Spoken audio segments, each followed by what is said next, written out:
Enumeration form fill up করার সময় কিছু বিষয়ে সতর্কতা অবলম্বন করবেন। যেমন অনেকের ভোটার কার্ডে, বিশেষ করে পুরনো ভোটার কার্ডে কোনো জন্ম তারিখ নেই, সেখানে কোনো একটি সালের প্রেক্ষিতে বা ভোটারের বয়স দেওয়া আছে। আপনারা সবসময় চেষ্টা করবেন জন্ম তারিখ দেওয়ার সময় আধার কার্ড বা প্যান কার্ড বা অন্য কোনো ডকুমেন্টস দেখে জন্ম তারিখ দিতে।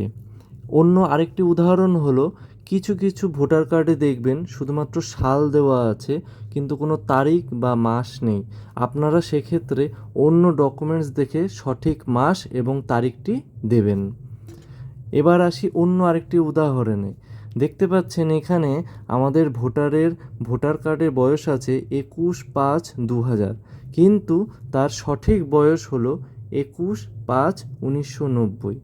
তাহলে সেক্ষেত্রে কি করবে? সে ভোটার কার্ডের বয়সটি না দিয়ে চেষ্টা করবে 1990 সালের প্রমাণ হিসেবে যদি Aadhaar card, PAN card, birth certificate বা মাধ্যমিকের অ্যাডমিট কার্ড থাকে তাহলে সেই বয়সটি দেওয়ার।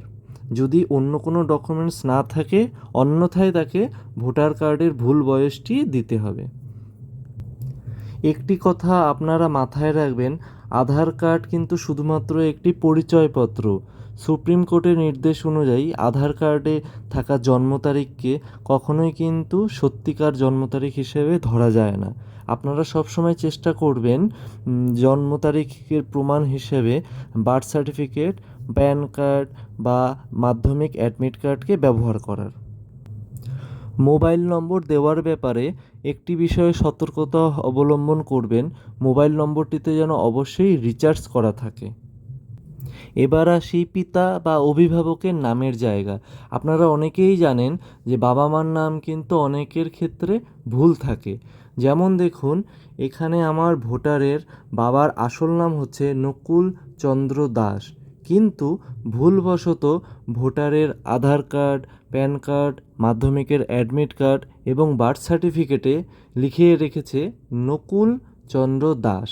তাহলে এটা মনে রাখতে হবে, ইনিউমারেশন ফর্ম ফিল আপ করার সময় সে কিন্তু নকুল চন্দ্র দাস লিখতে পারবে না, তাকে লিখতে হবে নকুল CH দাস।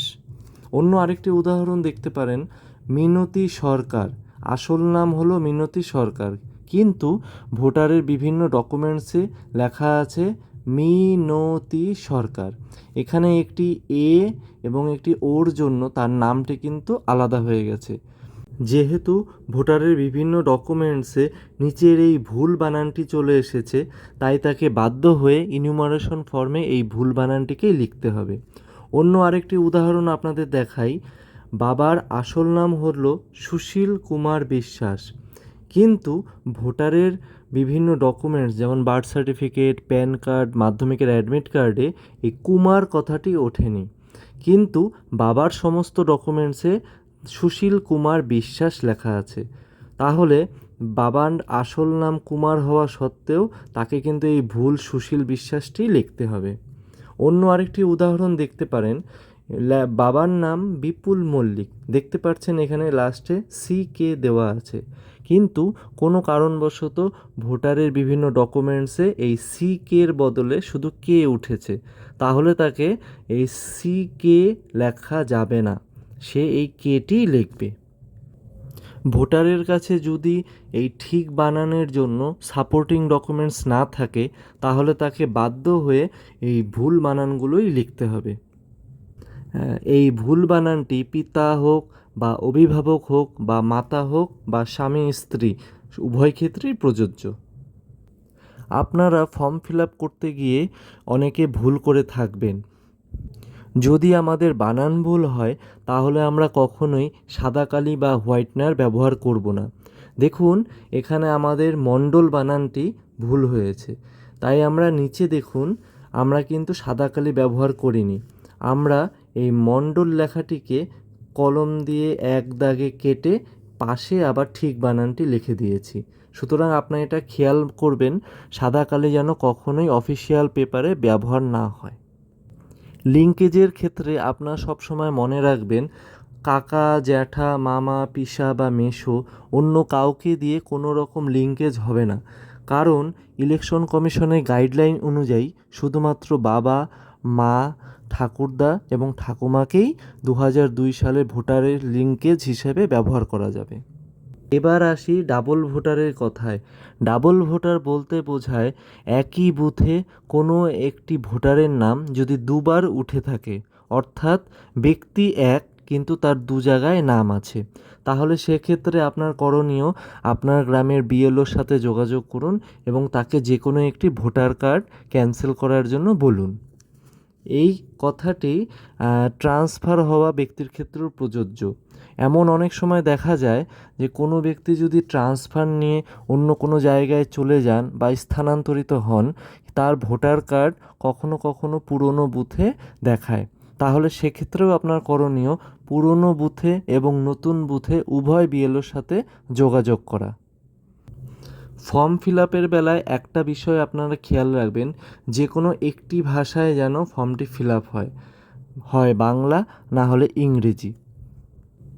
কেউ যদি বাংলা ভাষাতে ফর্মটি ফিল আপ করে তাতে কোনো ভুল নেই, কিন্তু এই কথাটি মনে রাখতে হবে আমাদের বর্তমান যত ডকুমেন্টস রয়েছে, প্যান কার্ড, আধার কার্ড, মাধ্যমিকের অ্যাডমিট এবং অন্যান্য যত নথি রয়েছে, বেশিরভাগ কাগজ ইংলিশে প্রিন্ট করা হয়। সুতরাং আপনারা চেষ্টা করবেন ইংরেজি ভাষায় ফর্মটি ফিল আপ করতে। সবশেষে আসি, যদি কেউ ফর্মটি ফিল আপ করতে না পারেন, অর্থাৎ তিনি বাড়ি থেকে অনেক দূরে আছেন এবং তার পক্ষে কোনো মতেই সশরীরে গিয়ে ফর্মটি ফিল আপ করা সহজ নয়, তাহলে তিনি সেক্ষেত্রে কী করবেন, তিনি ইসিআই অর্থাৎ ইলেকশন কমিশন অফ ইন্ডিয়ার পোর্টালে গিয়ে ভোটার সার্ভিস অপশনে যাবেন এবং সেখানে অনলাইন ইনুমারেশন ফর্মটি পূরণ করবেন। এক্ষেত্রে মনে রাখতে হবে আধার কার্ড, প্যান কার্ড বা অন্যান্য যাবতীয় ডকুমেন্টস যেন তার সাথে হাতে রেডি থাকে। অনলাইনে ইনুমারেশন ফর্মটি ফিল আপ করার পর তিনি একটি অ্যাকনলেজমেন্ট পাবেন এবং অনলাইনে ইনুমারেশন ফর্ম ফিল আপ করা এবং কাগজের ফর্ম ফিল আপ করা একই ব্যাপার। আশা করি voter enumeration form fill up করার ব্যাপারে আপনাদের সন্দেহগুলো দূর করতে পেরেছি। যদি এরপরেও আপনাদের কোনো প্রশ্ন থেকে থাকে, আপনারা অবশ্যই আপনাদের গ্রামের বিএলওর সাথে যোগাযোগ করবেন। ধন্যবাদ।